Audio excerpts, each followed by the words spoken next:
Hey guys, Station X here, and today we are going to be doing another episode of Road to Switch, the series in which I try to collect every single Nintendo Switch game and complete this library.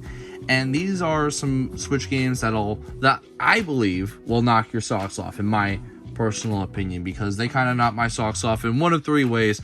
Either I was able to play the game and I thought it looked cool, I saw other people play the game and I thought it looked cool, or the cover/trailer made me knock my socks off. So those are kind of the criteria. It's really not anything in particular order. I just thought these looked cool and I wanted to kind of show them because I bought them and kind of show you guys. But like, without further ado, I just did want to just kind of add this bonus game here because I did talk about Princess Peach in a video last week showing the joycons and stuff, and I just kind of want to show it here in this series because, of course, it's a new Switch game and Princess Peach Showtime. Of course, I did talk about it, like I said, last week's video, so that'll be in the description below. There'll be a link to it if you haven't seen that. But it's a great game. It's definitely like something I feel like if you're interested in Peach, you like the Mario series, you should check it out. I think it's cool. But moving on to the actual pile here, first up we have South Park Snow Day. Now, South Park has had a long history of games that did pretty poorly, especially in 3D, which this one is in. But of course, as the outfit suggests to you, the first real big South Park game that did really good, and it was really good, was The Stick of Truth. And of course, the sequel of it did really good as well. And you know, hopefully third time's the charm here, because from what I've seen of trailers and gameplay and things like that, it looks really great. I even seen some kind of behind the scenes videos of the developers talking about it and the creators talking about it. And from what I've seen of it, it looks really good. You know, it still feels like the show. I'm kind of excited to see it in 3D because while 2D is great and it feels like exactly like an episode from the show and stuff, when it's in 2D, it's the show itself's in 2D. It is kind of cool to see these characters in a 3D perspective, and it still sort of looks like them in a sense. It's just weird seeing them in 3D sometimes, but we actually have seen them in 3D before, just not in good games.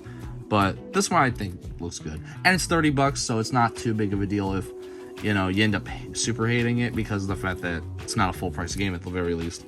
Metaverse Keeper.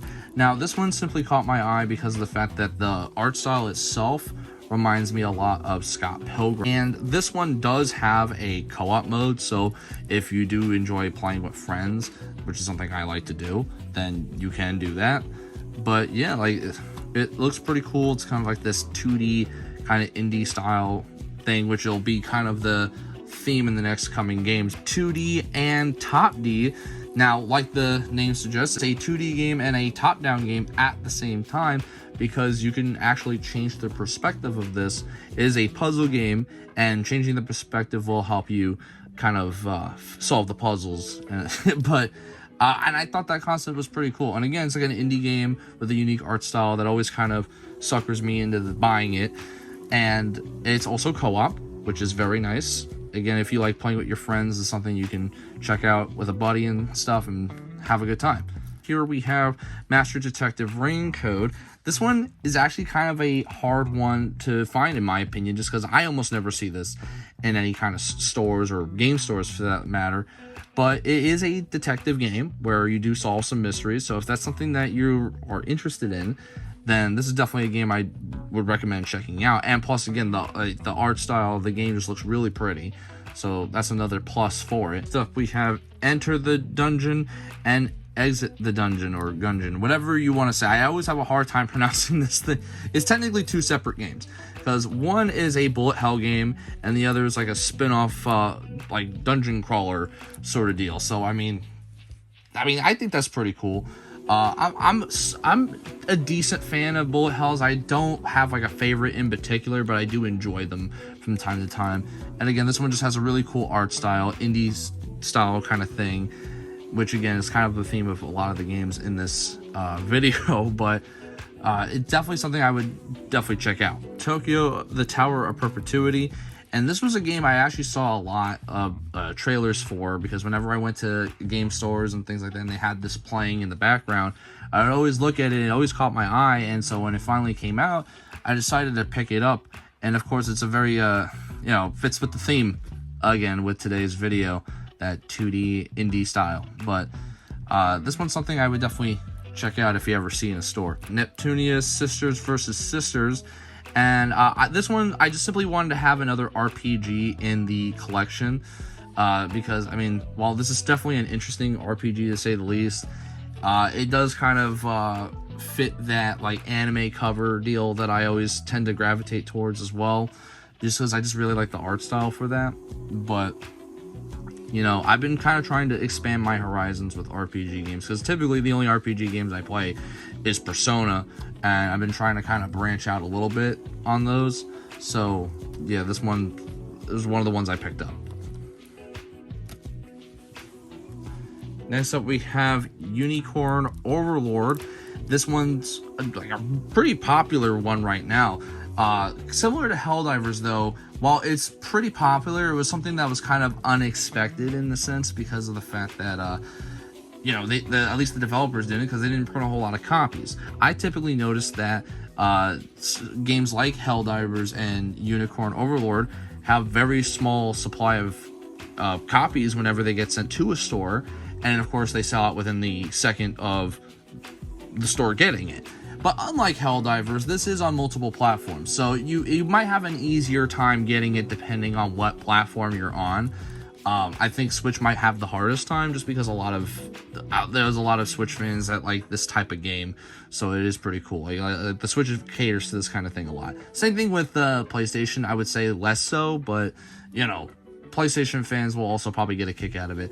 It's also on Xbox, which typically get these types of games, or at least the fan base isn't usually into these type of games, but there are some people who like it and are on Xbox, and if that'll probably be the easier one to get to, because of the fact most people don't buy Xbox versions of games, which is kind of unfortunate.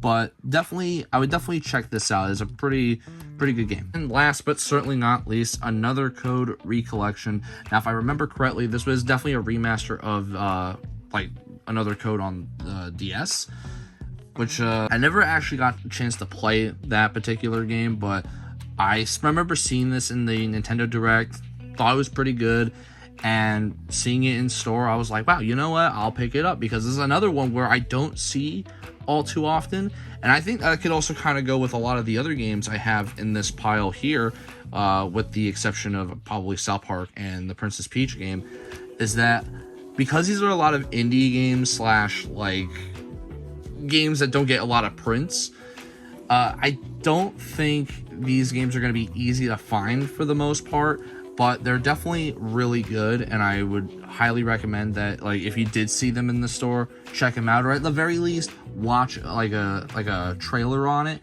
This is another one that's kind of cool because it's a mystery game, and I do really like solving mysteries and things like that. Like, those kind of games are interesting to me at the very least. Sort of similar to bullet hell games. I don't have a particular favorite, but I do enjoy them. And so Another Code, if you like that type of game, would definitely check it out. And that will conclude today's episode of Road to Switch. And as always, would love to hear your guys' opinions on the kind of games I have here in the comments below. Do you think these are really cool, really lame, or you just don't care? I would love to hear it down in the comments below. And as always, a like and subscribe always helps the channel out. And I've been Station X, and I hope you guys have a wonderful day. Baby, you give me